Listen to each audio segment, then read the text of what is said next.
بسم اللہ الرحمن الرحیم۔ ایک شخص سیدنا علی المرتضیٰ رضی اللہ تعالیٰ عنہ کے پاس حاضر ہو کر عرض کرتا ہے، اے علی رضی اللہ تعالیٰ عنہ، آپ ہمیں یہ بتا دیجئے کہ انسان کو موت کس حال میں آئے گی، اس کی کوئی نشانی بتا دیجئے، اور کس وقت آئے گی اس کی کوئی نشانی بتا دیجئے۔ تو سیدنا علی المرتضیٰ رضی اللہ تعالیٰ عنہ قرآن کے قاری تھے۔ وہ قرآن کریم کا خاکہ بیان کرتے ہوئے سورہ مومنین سورت نمبر 23 آیت نمبر 99 اور 16 میں آیت پڑھ کر کے اس شخص کو مثال سمجھاتے ہیں، جب تم میں سے کسی کے پاس موت آتی ہے، موت کی گھڑی آتی ہے، اس کے فرشتے حاضر ہو جاتے ہیں، چاہے وہ موت اپنے بستر پر آئے، چاہے وہ موت انسان کو کھڑے سے آئے، چاہے وہ موت ڈوب کر یا جل کر آئے، چاہے وہ دب کر یا ایکسیڈنٹ کے ذریعے سے آئے، چاہے وہ موت قتل کے ذریعے سے آئے، چاہے انسان خودکشی کر کے اپنے آپ کو قتل کر دے۔ موت کے فرشتے جب آتے ہیں گناہگار، فاسق، کافر اور اسی طرح منافق کے پاس، تو وہ یہ کہتا ہے،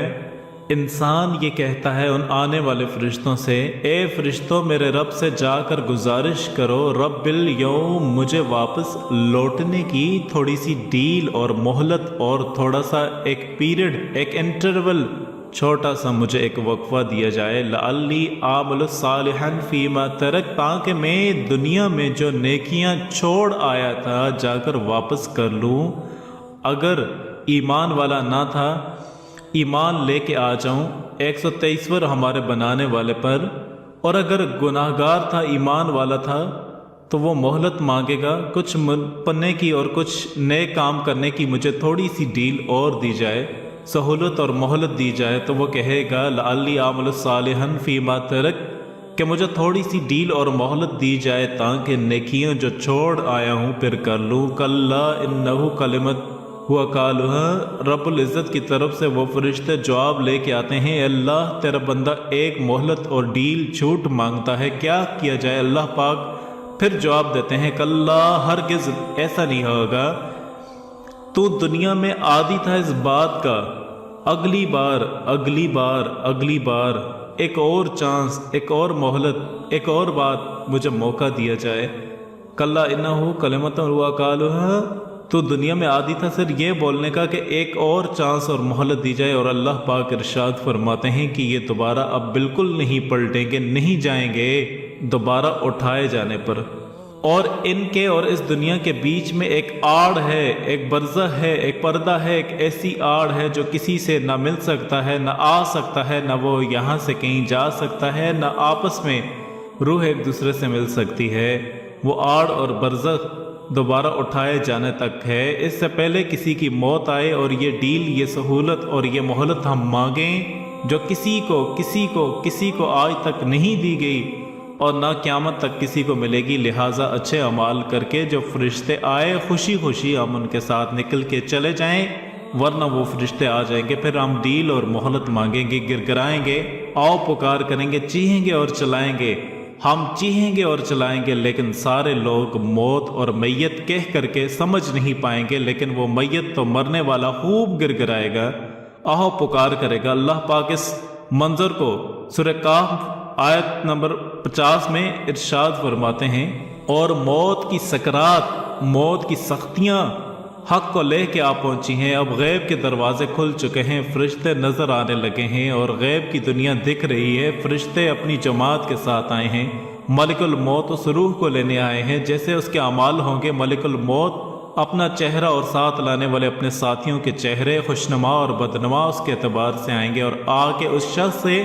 گرفت کریں گے، پکڑیں گے، اور اس کے اعمال کے اعتبار سے وہیں سے اس کو سزا یا جزا کا ایک مرحلہ شروع ہو جائے گا۔ جو کافر تھا وہیں سے مار پیٹ، اور قرآن کہتا ہے تھپڑ رسید کریں گے فرشتے اس کو، اس کی پیٹھ پر، اس کے چہرے اور گالوں کے اوپر، اور اگر نیکوکار ہوگا اس کو خوشخبریاں سنائی دی جائیں گی، اس کی روح کہے گی کاش میں جلدی نکل جاؤں، اس لیے کہ فرشتے جو خوشخبریاں سنا رہے ہیں وہ میرے لیے ہیں، اور میرے رب نے میرے لیے اتنی ساری نعمتیں اٹھا رکھی ہیں، وہ نکلنے کو تڑپے گا۔ تو میرے دوستوں، میری بہنوں، یاد رکھیے موت کی سختیاں حق کو لے کر آ پہنچی۔ قرآن کہہ رہا ہے موت کی سکرات نظر کی کیفیت حق کو لے کر آ گئیں اور حق اس کے سامنے واضح ہو جاتا ہے۔ انسان جو دنیا میں جیتا ہے شروعات سے لے کر خاتمے تک 4 مرحلے میں زندگی گزارتا ہے۔ پہلا مرحلہ عالم ارواح، جب پیدائش سے پہلے جہاں پہ تھا آپ جہاں تھے۔ دوسرا مرحلہ یہ دنیا کی زندگی جس میں میں اور آپ گزر رہے ہیں، جس میں سن رہے ہیں مجھے اور جتنے انسان گزر رہے ہیں۔ تیسرا مرحلہ موت کے بعد وہ نیچے جو قبر کے اندر یا جہاں کہیں جانوروں نے کھایا ہو، جلا کے راکھ بنا کے اڑا دیا گیا ہو، پانی کے ذریعے بہا دیا گیا ہو، یہاں آگ کے اندر مٹی بنا دیا گیا ہو، وہ زندگی، وہ ایک اور زندگی، تیسرا سٹیج۔ پھر وہ زندگی کے بعد چوتھا مرحلہ ہے، انسان پھر اٹھائے جائیں گے اور اس کے بعد اعمال کے اعتبار سے جنت یا جہنم میں جائیں گے۔ تو زندگی کے 4 مرحلے ہیں۔ عالم ارواح پیدائش سے پہلے یہ زندگی جس میں اور آپ گزر رہے ہیں، وہ زندگی جو موت کے بعد قبر کے اندر ہے، برزخ کے اندر آئے گی، اور چوتھی وہ زندگی جو دوبارہ ہم سب انسان آدم کی اولاد جو ہے، وہ ایک ماں باپ کی اولاد ہے، سب اٹھائے جائیں گے، اچھے اور برے، کالے اور گورے، اونچے اور نیچے، اور سب کے ساتھ اللہ رب العزت فیصلہ کرے گا، انصاف کرے گا، ذرا برابر بھی کسی کے ساتھ نا انصافی نہیں ہوگی۔ 4 زندگیوں کے مرحلے ہوتے ہیں، اس سے مجھے اور آپ کو سب ایک کو گزرنا ہے، اور موت زندگی کا سب سے خطرناک، سب سے ہولناک، سب سے سخت مرحلہ ہے جس سے انسان گزرتا ہے۔ یہ پیدائش کے مرحلے سے بھی کئی درجے زیادہ سخت جو ہے وہ مرحلہ ہے، اور اتنا سخت مرحلہ ہے کہ جس کی کوئی حد نہیں، یاد رکھیں۔ اور موت ایک ایسی چیز ہے جس سے کسی کو انکار نہیں۔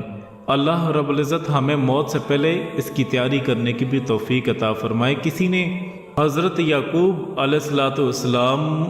موت کے فرشتے سے اپنی ملاقات کرتے ہیں، اور آپ نے کہا کہ آپ روح قبض کرنے کے لیے آئے ہیں یا ملنے کے لیے آئے ہیں؟ آپ نے فرمایا مجھے ایک بات آپ سے کہنی ہے۔ موت کے فرشتے نے عرض کی کہ کیا کہیے؟ کہا جب میری آپ روح قبض کرنے کے لیے آئیں تو مجھے پہلے سے آپ آگاہ کر دیں، یعنی مجھے آپ پہلے سے اطلاع دے دینا۔ کہا بہتر، آپ کے پاس آنے سے پہلے اپنے 3 قاصد بھیجوں گا، 3 پیغام آپ کے پاس بھیجوں گا جو آپ کے پاس یہ اطلاع دیں گے کہ میں آنے والا ہوں۔ تو حضرت سیدنا یعقوب علیہ السلام کا جب آخری وقت آ گیا تو موت کے فرشتے روح قبض کرنے پہنچے۔ آپ نے کہا میں کہا تھا نا میں اپنے قاصد بھیجوں گا۔ تو موت کے فرشتے حضرت عزرائیل علیہ السلام نے عرض کی میں نے ایسا ہی کیا، پہلے تو آپ کے سیاہ بال سفید ہوئے، یہ میرا پہلا قاصد تھا۔ دوسرا، پھر بدن کی چستی اور توانائی ختم ہوئی، یہ میرا دوسرا قاصد تھا، اور بعد میں آپ کا بدن جھک گیا، یہ میرا تیسرا قاصد تھا۔ یعقوب علیہ السلام کے پاس میرے یہی 3 قاصد آ گئے۔ ہم موت کے قاصد دیکھتے ہیں، اس کے باوجود بھی ہم موت کی تیاری نہیں کرتے۔ تو میرے بہنوں، میری بہنوں، میرے بھائیوں، اللہ کرے کہ ہمارا دل غفلت سے نکل کر کے آخرت کی تیاری میں لگ جائے۔ Subscribe to our channel by clicking the subscribe button. Click the bell button and enjoy the latest uploads from our channel. تبارك الذي نزل الفرقان على عبده ليكون للعالمين نذيرا